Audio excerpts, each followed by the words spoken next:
사랑의 하나님 아버지, 감사합니다. 오늘도 깊은 잠에서 눈을 뜨고 주님이 주신 아침을 맞이합니다. 한 세대가 가고 다른 한 세대가 찾아오듯이 한 날이 가고 다른 한 날이 우리에게 찾아왔습니다. 그렇게 어제의 기쁨도 지나가고 슬픔도 지나간 자리에 우리 주님을 맞이하려 합니다. 사랑하는 주님, 다른 것들이 들어와 또다시 우리의 마음을 빼앗아 가기 전에 우리 주님께서 이 마음을 가득 채워 주시옵소서. 어제 한껏 들떴던 마음도 잠잠해졌고 끝이 없는 욕심과 욕망을 들끓던 우리의 마음도 조용히 가라앉았습니다. 이 아침에 우리 주님을 향하여 빗장을 풀고 마음의 문을 활짝 열었사오니 영원하실 하나님, 우리와 함께 계실 그 삼위 하나님께서 우리를 가득 채워 주시옵소서. 창조의 하나님 아버지, 우리 존재 안에 하나님이 머무르시는 동안에 하나님의 그 모든 충만하심으로 우리도 충만하게 되기를 간절히 원합니다. 우리의 존재가 주님을 경험한 그 크기만큼 지혜와 지식이 성장하고 성숙하게 하여 주옵소서. 하나님 아버지의 권능과 위엄을 충만하게 우리에게 채워 주시옵소서. 사랑의 하나님, 오늘은 평범한 일상에서 기쁨을 찾고 감사를 찾는 하루가 되길 간절히 원합니다. 사람이 일평생 먹고 마시면서 해 아래에서 땀 흘려 수고하는 것이 선하다고 말씀하셨습니다. 그것을 낙으로 삼는 것보다 귀한 것이 없다고 하셨습니다. 그러하오니 하나님, 어제와 똑같이 먹고 마시는 반복된 일상이지만 오늘도 변함없이 먹고 마실 수 있음에 감사하게 하시고 그 평범함 속에서 하나님의 사랑과 진리를 깨닫는 기쁨을 누리게 하옵소서. 하나님께서 6일 동안 세상을 창조하시고 7일에 안식하셨던 것처럼 일하도록 허락하신 시간 동안 최선을 다해서 땀 흘려 일하게 하시고 주께서 쉼과 안식을 주시는 그때에 모든 짐 다 내려놓고 주와 함께 안식하게 하옵소서. 수고한 후에 얻게 되는 안식을 통해서 주님의 위로를 맛보는 주의 백성들 되게 하여 주옵소서. 주님, 저에게 허락된 시간이 한정되어 있음을 고백합니다. 주어진 시간을 선용하도록 지혜도 주시고 무슨 일이든 주께 하듯 정성을 다하는 충성된 자의 태도도 갖추게 하여 주옵소서. 생명의 아버지 하나님, 우리가 먹고 마시는 것이 우리 몸에 피가 되고 살이 되는 것이 자연의 섭리이듯이 오늘 하루 좋은 것 먹고 깨끗한 것 마시며 우리 몸을 정결하고 건강하게 지켜가도록 주께서 도와주시옵소서. 그리고 육의 양식을 채우는 것만큼이나 영의 양식을 섭취하는 일에도 소홀하지 않도록 주께서 인도하여 주시옵소서. 주님의 말씀으로 우리의 영혼을 살찌우고 맑고 건강하게 만드는 일에 게으르지 않도록 우리를 돌보아 주시옵소서. 우리의 모든 간구를 들으시는 하나님 아버지, 온 세계가 탄식하고 있습니다. 여기저기서 절규하고 있습니다. 하나님, 이 모든 사태를 능히 주관하실 수 있는 하나님 아버지께 간절히 간구하오니 우리의 기도를 들어 주시옵소서. 긍휼과 자비를 베풀어 주옵소서. 지금까지 무수히 많은 전쟁과 난리가 가득한 세상이었습니다. 자연재해도 있었고 기근과 전염병도 있었습니다. 그러나 그러한 일들은 어느 한 곳에서 일어난 일이었고 어느 지역, 어느 대륙에서 한정된 곳에서 일어난 일이었습니다. 그래서 내심 안심했고 우리가 아니어서 다행이다 이렇게 모진 마음도 먹기도 했습니다. 하지만 이제는 아닙니다. 그 냉담했던 마음과 무지한 생각에 재앙이 내렸습니다. 이곳저곳에서 대륙을 넘어 온 땅에서 인간은 무력하게 쓰러져 가고 있습니다. 하나님, 통회하고 자복하오니 용서하여 주옵소서. 코로나 바이러스의 확산을 막아주시고 치유하여 주시옵소서. 속히 백신과 치료제가 만들어져서 다시 건강한 일상으로 돌아갈 수 있도록 주님의 은총을 내려 주시옵소서. 사랑의 하나님, 여러 문제로 오늘도 고통 속에서 눈물 흘리는 주님의 백성들을 위로하여 주시고 그들의 삶 속에서 살아계신 하나님을 만나게 하여 주옵소서. 뇌혈관과 심혈관 질환으로 수술하는 권사님들이 계십니다. 그 밖에 많은 이들이 있습니다. 그들의 탄식이 기쁨의 탄성으로 바뀌는 복된 날 되게 하여 주옵소서. 오늘도 주님이 주시는 말씀 앞으로 나아갑니다. 내가 무력한 존재임을 고백하며 오직 주님을 향하여 우리의 눈과 귀를 엽니다. 지혜의 말씀을 주실 때 잘 받게 하시고 마음에 새기고 살아가는 삶에 새길 수 있도록 은혜 베풀어 주시옵소서. 감사드리며 우리 구주 예수 그리스도의 이름으로 기도드립니다. 아멘.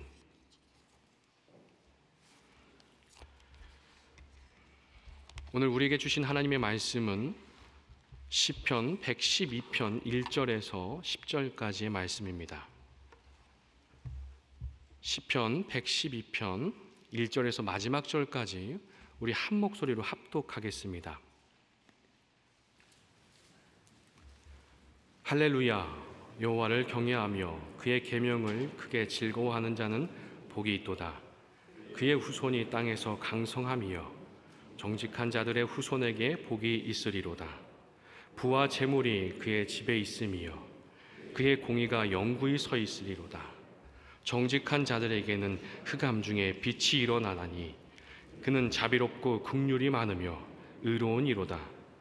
은혜를 베풀며 꾸어주는 자는 잘 되나니 그 일을 정의로 행하리로다.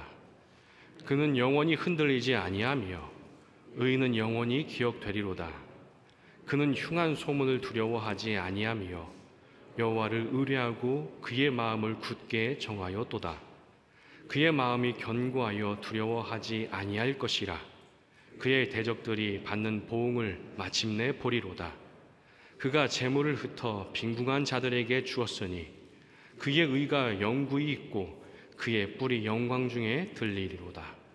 악인은 이를 보고 한탄하여 이를 갈면서 소멸되리니 악인들의 욕망은 사라지리로다. 아멘.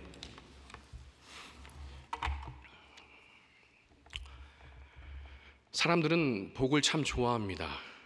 그래서 복은 언제나 매력적인 주제입니다. 우리에게는 새해가 되면 가장 먼저 서로에게 복을 빌어주는 풍속이 있지요. 새해 복 많이 받으세요. 이렇게 서로에게 덕담과 함께 복을 기원합니다. 사람들은 복을 받고 싶어하고 이왕이면 큰 복을 받고 싶어합니다. 할 수만 있다면 많은 복을 받아서 좋아하는 것들 원 없이 하면서 그렇게 마음껏 누리며 살고 싶어합니다. 여러분은 지금 당장 받고 싶은 복이 무엇입니까? 어떤 복을 받고 싶으십니까? 그걸 가질 수 있다고 생각한다면 얼마나 행복하십니까? 너무나 기쁘죠. 그런데 이렇게 다 복을 좋아하면서도 교회 안에서 나는 이러이러한 복을 받고 싶다 이렇게 말할 때는 상당히 조심스러워합니다. 스스로 이것저것 나름대로 잘 걸러서 신중하게 말을 꺼냅니다. 사실은 우리가 원하는 복들을 따져보면 대부분 우리의 삶과 직결된 것이 많고 그러한 것들은 대개가 물질적인 복일 때가 많습니다. 그럼에도 물질적인 복을 이야기하는 것에 대해서 상당히 부담스러워하고 또 속으로는 원하지만 겉으로는 삼갈 때도 굉장히 많습니다. 무엇인가 신비로운 그 영적 세계를 향하는 그 영적 세계를 지향하는 그런 신비로운 복을 갈망한다고 간구한다고 말하면 모를까 괜히 물질적인 복을 이야기했다가 성숙하지 못한 신앙인으로 비춰질까 봐 괜히 남의 눈치를 보게 됩니다. 여러분, 물질적인 복을 바라는 것이 잘못된 것일까요? 그렇지 않습니다. 우리의 삶의 필수적인 것들입니다. 교회 안에 이런 분위기가 만들어진 데는, 형성된 데는 그럴 만한 이유가 있습니다. 그동안 한국 교회가 열심히 기복신앙을 가르쳐 왔기 때문입니다. 교회 안에 신앙의 주류가 기복신앙이었을 때가 있었습니다. 먹고 살기 힘들던 그 시절, 그 어렵던 시절에 교회는 사람들의 욕망을 자극하고 그 욕망을 채워주는 것에 초점을 맞춰서 복음을 전하고 전도하던 때가 있었습니다. 예수님과 복음을 복받는 수단으로 그렇게 가르쳐 왔던 것입니다. 그렇게 차츰 기독교의 본질은 사라지고 신앙은 신앙의 껍데기만 남게 된 것입니다. 품이 있고 고상한 가치를 지닌 기독교, 영원한 진리를 품은 기독교, 그런 기독교는 다 사라지고 신앙은 변질되어 버린 것입니다. 예수 믿는 것을 단지 잘 먹고 잘 살기 위한 수단처럼 이용해 왔던 그 교회의 얄팍함이 결국 우리의 발목을 잡은 것입니다. 여러분, 이런 뒤틀린 신앙은 당연히 바로 잡아야 됩니다. 배격해야 됩니다. 틀린 건 틀렸다, 잘 가르쳐야 합니다. 그리고 지금까지 이런 비정상을 정상화하려는 자정 작업들이 우리 교회 안에서 있어 왔습니다. 그리고 많은 성과도 거두었습니다. 하지만 안타깝게도 이로 인한 부작용도 생겨났습니다. 하나님이 인간에게 주신 복에 대한 편견이 생겨난 것이죠. 영적 부요함, 영적인 것, 그것이 아닌 물질적인 부요함을 원하는 것을 세속적이라고 하는 그런 편견이 생겨났습니다. 여러분, 이 또한 잘못된 것입니다. 성경을 보면 인간의 본질을 영육 통합체임을 분명하게 밝히고 있습니다. 그래서 물질적인 세계에 함몰되어 살아가는 삶이나 몸을 우상화하는 것도 비성경적이지만 반대로 몸이 속한 물질적인 세계를 무시하면서 영적인 것만 추구하는 것 역시 비성경적이라고 우리에게 분명하게 밝히고 있습니다. 여러분, 복음이 무엇입니까? 좋은 소식입니다. 복된 소식입니다. 이 복음 자체가 사실은 복입니다. 복의 결정, 절정이라고 할 수 있습니다. 이 복에는 우리의 모든 것이 다 포함되어 있습니다. 우리 영혼뿐만 아니라 우리 육에도 복된 것이 바로 복음입니다. 여러분, 우리가 섬기는 삼위의 하나님은 전인적인 복을 주시는 하나님이심을 우리는 꼭 기억해야 합니다. 이 사실을 기억하시며 오늘 말씀을 함께 보길 원합니다. 오늘 말씀도 복에 대한 말씀입니다. 오늘 시편 112편의 주제 말씀은 1절에 잘 요약되어 있습니다. 누군가 112편에 대해서 어떤 내용이냐 이렇게 묻는다면 1절을 그냥 읽어주기만 해도 아주 좋은 대답이 될 수 있습니다. 우리 1절을 다 함께 읽어보겠습니다. 시작.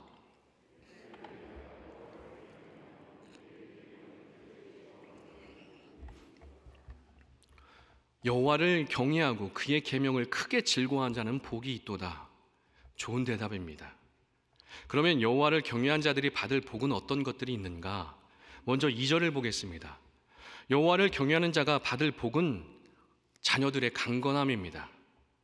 자녀들의 강건함을 약속하셨습니다. 자녀들이 아무 탈 없이 이 험한 세상, 거친 세상을 무탈하게 사는 것, 그것보다 더 큰 복이 있을까요? 참 좋은 복이고 큰 복입니다. 또 정직한 자들의 후손도 역시 같은 복을 받는다고 합니다. 여기서 정직하다라고 하는 것은 하나님과의 관계가 바른 사람, 하나님과의 관계에서 거짓 없고 꾸밈 없는 사람, 그런 사람을 말합니다. 그들의 자손도 역시 강건할 것이라고 이렇게 이야기하고 있습니다. 그러니까 2절은 우리 몸이 얻게 될 복에 대해서 말씀하고 있습니다. 이어서 3절을 보면 물질의 복을 약속하고 있습니다. 우리 3절을 같이 한번 읽어보겠습니다. 시작.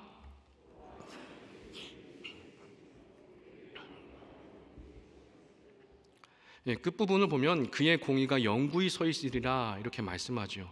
이 말씀은 하나님이 채워주셔서 그들의 재물이 고갈될 일이 없다라고 하는 뜻입니다. 여기까지는 여호와를 경외하는 자들이 받을 건강과 물질의 복입니다.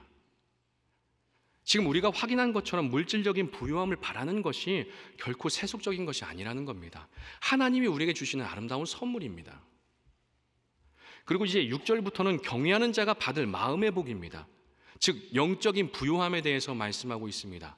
6절을 보시면 흔들리지 않는다고 합니다. 무엇으로부터 흔들리지 않느냐? 흉한 소문이나 험담으로부터 흔들리지 않는다고 합니다. 평온함의 복이죠.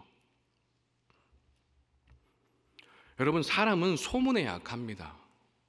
특히 좋지 않은 소문, 흉한 소문에 굉장히 취약합니다. 100마디 칭찬보다 백마디 칭찬이 험담 한마디를 당해내지 못할 때가 너무나도 많이 있습니다. 한 사람의 인생이 부서지고 망가지는 데는 대단한 무기가 필요한 것이 아니죠. 좋지 않은 소문과 험담이 때로는 사람을 죽이고 그 영혼을 파괴하는 것을 우리는 곳곳에서 목격하게 됩니다. 그런데 여호와를 경외하는 사람은 언제나 하나님이 그의 마음을 견고히 지켜주셔서 흔들리지 않는다고 합니다. 어떤 상황에서도 차분하고 평온한 마음을 가질 수 있도록 지켜주신다는 것이죠. 여러분, 매일 평온함을 유지하고 계십니까? 그 견고한 믿음을 계속해서 소유하고 계십니까? 그것은 하나님이 여러분을 지켜주시고 있기 때문입니다. 그런데요, 어찌된 일인지 오늘 말씀을 읽는데 편치만은 않습니다. 분명 우리가 받을 복, 여호와를 경외하는 우리가 받을 복에 대한 말씀인데 이 말씀을 아멘으로 받기가 조금은 껄끄럽다는 것입니다. 왜일까요? 다시 한번 2절을 보겠습니다.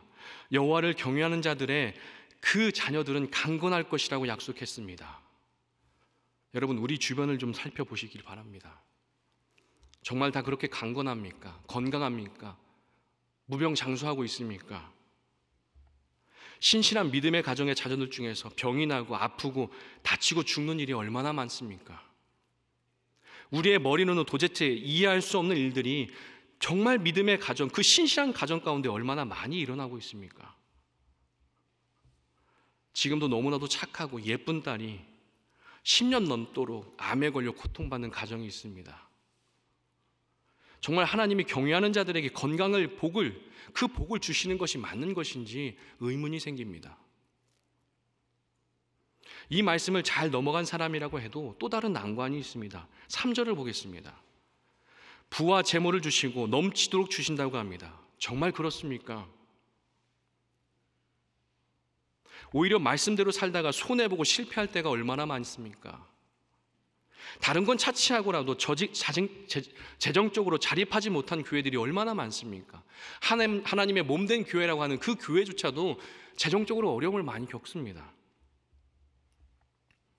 이뿐만이 아닙니다. 오늘 말씀을 시원하게 받아들이기 어렵게 하는 또 다른 난관이 있습니다. 하나님을 경외하는 사람들은 마음이 견고하고 흔들리지 않는다고 했습니다. 정말 그렇습니까? 현실은 그렇지 않죠. 우리는 너무 쉽게 흔들립니다. 너무 쉽게 약한 유혹에 우리는 빠져들게 됩니다. 넘어가게 됩니다.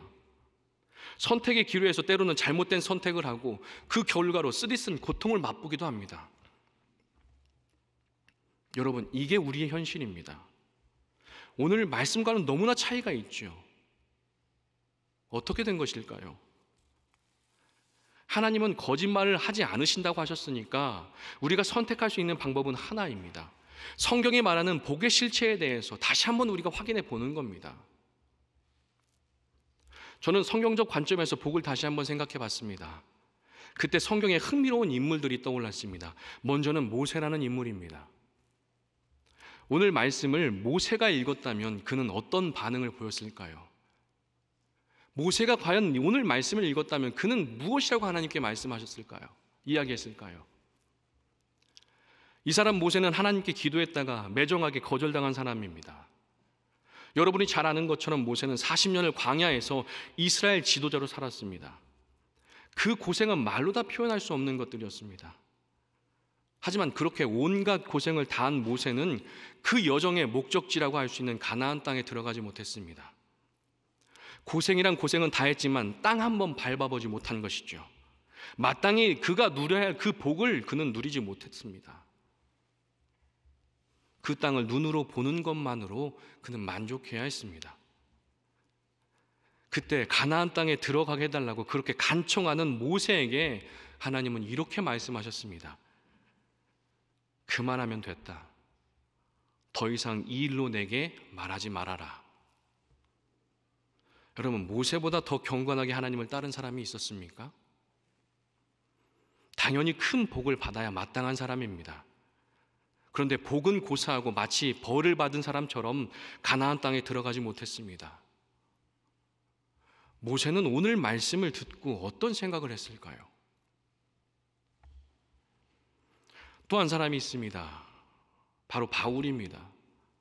바울에게는 육체의 가시가 있었지요. 사탄의 사자라고 하는 질병이 있었습니다. 이에 대해서 학자마다 견해가 다른데 어떤 것이든 그것이 무엇이든 간에 바울은 상당히 어려움을 겪었다는 겁니다. 무엇보다 그의 그 질병이 전도의 방해물이 되기도 했습니다. 사람을 시험하는 것이 되기도 했습니다. 왜냐하면 당시에는 심각한 질병은 대개 영적인 문제와 결부시켜서 생각했습니다. 그래서 사람들이 실족한 사람들도 생겨났던 것이죠. 여러분, 이런 상황을 보는 바울의 마음은 어땠을까요? 너무나 힘겨웠겠죠. 힘들었겠죠. 바울은 이 문제 때문에 3번 죽게 강구했다고 성경은 그렇게 기록하고 있습니다. 그런데 여러분, 여기서 3번이라고 하는 것은 그가 정말 3번 기도했다 이런 횟수를 이야기하는 것이 아닙니다. 성경에서 3번은 완전수를 의미할 때가 많습니다. 그러니까 여기서 3번 기도했다고 하는 것은 끊임없이 기도했다는 것입니다. 더 이상 할 수 없을 만큼 끝까지 매달렸다는 겁니다. 지독하게 하나님께 기도했다는 뜻입니다. 그렇게 기도한 그 바울에게 하나님은 무엇이라고 답하셨습니까? 내가 받은 은혜가 족하다, 이렇게 말씀하셨습니다. 하나님은 너무 박하셨습니다. 그냥 들어주시지, 없애주시지. 솔직히 이게 바울 자신의 일이 아니지 않습니까? 복음을 위한 것이고 전도에 방해가 되니까 고쳐달라고 한 것인데, 성도가 실족하니까 그걸 없애달라고 한 것인데 하나님께서는 매정하게 안 된다 하셨습니다. 그게 네 몸에 있는 것이 더 낫다, 이렇게 말씀하셨습니다. 다른 사람의 병을 낫게 하고 옥문을 여는 기적을 행했던 그 바울인데 왜 그는 건강의 복을 누리지 못했을까요? 바울이 오늘 말씀을 들었다면 그는 무엇이라고 대답했을까요? 여러분, 모세와 바울이 경건하지 못했습니까? 아닙니다. 자신의 안위와 영달을 추구했습니까? 그 또한 아닙니다. 철저하게 하나님을 위해서 살았던 그의 삶들이었습니다. 그런데 오늘 말씀에 기록된 복을 누리지 못했습니다. 이런 답답한 마음을 가진 우리에게 성경은 한 사람을 또한 주목하게 합니다. 그가 바로 욥이라는 인물입니다. 저는 욥기를 매우 싫어합니다. 너무 길기도 하고 명쾌하지 않은 그 레토릭이 지겹습니다. 솔직히 읽는 것이 고역이었습니다. 그런데 어느 순간부터 이 욥기가 제 삶의 위로가 되었습니다. 이유는 단순했습니다. 내 삶의 어려운 문제들, 삶에 찾아온 이유를 알 수 없는 그 고통과 고난에 대해서 답을 주었기 때문입니다. 물론 명징한 답은 아닙니다. 그럼에도 욥기는 왜 의인이 고난을 받는가, 왜 의인이 복을 받지 못하는가, 왜 우리 삶에 이유를 알 수 없는 어려움이 닥쳐오는가, 이런 질문을 가진 자들에게 답을 주고 있습니다. 욥기를 보면 욥을 이렇게 소개합니다. 온전하고 정직하여 하나님을 경외하며 악에서 떠난 사람. 욥기의 첫 번째 절입니다. 그런데 이런 욥에게도 고난이 찾아옵니다. 의롭게 살던 욥의 자녀가 죽게 됩니다. 정직하게 살던 욥이 재산을 모두 다 잃게 됩니다. 하나님을 경외하던 욥이 건강을 잃게 됩니다. 인간에게 익숙한 사고방식, 즉 인과응보 사상에 익숙한 우리에게는 도저히 이해할 수 없는 일들입니다. 착하게 살았는데, 정직했는데, 하나님을 경외했는데 그가 그렇게 고난을 받습니다. 하지만 이런 일이 우리의 삶에도 얼마든지 일어날 수 있다는 것을 욥기는 보여주고 있습니다. 욥도 이해가 되지 않았죠. 당연히 그도 하나님께 질문했습니다. 왜 자신에게 이런 일이 일어납니까? 이때 하나님은 창조 때의 신비로운 사건들에 대해서 욥에게 질문합니다. 그리고 그 질문에 답할 수만 있다면 나도 너에게 그 답을 주겠다 말씀하십니다. 하지만 욥으로서는 도저히 답할 수 없는 그러한 질문들이었습니다. 여러분, 이게 무엇을 의미하는 것일까요? 인간의 고난은 창조의 신비만큼이나 신비에 쌓여 있다는 것을 하나님은 말씀하신 겁니다. 우리는 우리 삶에 찾아온 그 고난을 다 이해할 수 없습니다. 풀어낼 수 없습니다. 그것은 창조의 신비만큼이나 신비로운 일들입니다. 말씀을 정리합니다. 여러분, 우리가 당면한 근본적인 문제는 하나님이 약속하신 복을 누리지 못하고 있다는 겁니다. 아니, 더 정확하게는 우리가 원하는 방식으로 하나님의 복을 받지 못하고 있다는 겁니다. 이 문제에 대해서 우리는 성경에서 답을 찾지요. 그런데 여러분, 성경은 언제나 모든 문제에 대해서 답을 우리에게 주지는 않습니다. 어떤 경우에는 오히려 질문하게 합니다. 그리고 어떤 경우에는 수행할 과제를 우리에게 오히려 던져줄 때가 있습니다. 그리고 그 과제를 수행할 용기와 능력을 가진 사람으로 우리를 이끌어갑니다. 그런 의미에서 본다면 오늘 본문은 우리에게 질문하는 동시에 용기를 가진 사람으로 우리를 이끌어가는 그러한 말씀이라고 할 수 있습니다. 여러분, 오늘 본문인 시편 112편은 바로 앞에 111편을 이어받은 내용입니다. 바로 앞에 있는 111편은 이렇게 끝이 납니다. 여호와를 경외함이 지혜의 근본이라. 그의 계명을 지키는 자는 다 훌륭한 지각을 가진 자이니 여호와를 찬양함이 영원히 계속되리로다. 112편은 그 말씀을 이어받아서 여호와를 경외하는 자의 복에 대해서 노래하고 있습니다. 그런데 112편이 111편을 이어받았음에도 불구하고 두 시편의 유형을 달리 구분하고 있습니다. 112편을 지혜의 시로 구분하고 있습니다. 여러분, 왜 지혜의 시일까요? 찬양의 시도 아니고 감사의 시도 아니고 왜 지혜의 시일까요? 그것은 하나님이 반드시 복 주시는 분이심을 깨닫는 것이 지혜이기 때문입니다. 지금 당장 내 눈에 보이는 복이 없어도 하나님이 반드시 나를 복이 되게 하실 것임을 깨닫는 것, 그것이 지혜이기 때문입니다. 여러분, 오늘 우리가 기억할 말씀은 1절과 10절입니다. 그 중간에 있는 복이 나에게 있느냐 없느냐, 이것은 중요하지 않습니다. 아니, 오히려 그보다 더 중요한 것이 10절을 나의 입술로 고백하는 것입니다. 악인은 이를 보고 한탄하며 이를 갈면서 소멸되리니 악인들의 욕망은 사라지리로다. 이슬처럼 사라져갈 그 악인들을 부러워하지 않고 지금의 고난에 굴복하지 않고 의인으로서 주님을 의지하며 이 시간을 살아가는 것이 우리에겐 필요한 것입니다. 그렇게 살겠다 고백하는 것입니다. 여러분, 고작 100년의 짧은 그 삶을 사는 인간의 눈으로 판단하기보다는 창조 때부터 수많은 인간의 그 탄생과 죽음을 지켜보신 하나님, 인간의 끝없는 승망성쇠를 다 지켜보신 그 하나님의 시선으로 나의 삶을 바라볼 수 있기를 간절히 바랍니다. 그 시선으로 우리의 삶을 평가할 수 있기를 간절히 바랍니다. 오늘 내 삶이 어떠하든지 하나님의 그 섭리와 계획 속에 있음을 인정하며 오늘 나에게 주신 복을 다시 한번 헤아려 보는 여러분 되시길 간절히 바랍니다. 그런 지혜를 가진 복 있는 자로 살아가는 소망의 성도들 되시길 간절히 축원합니다. 기도하겠습니다.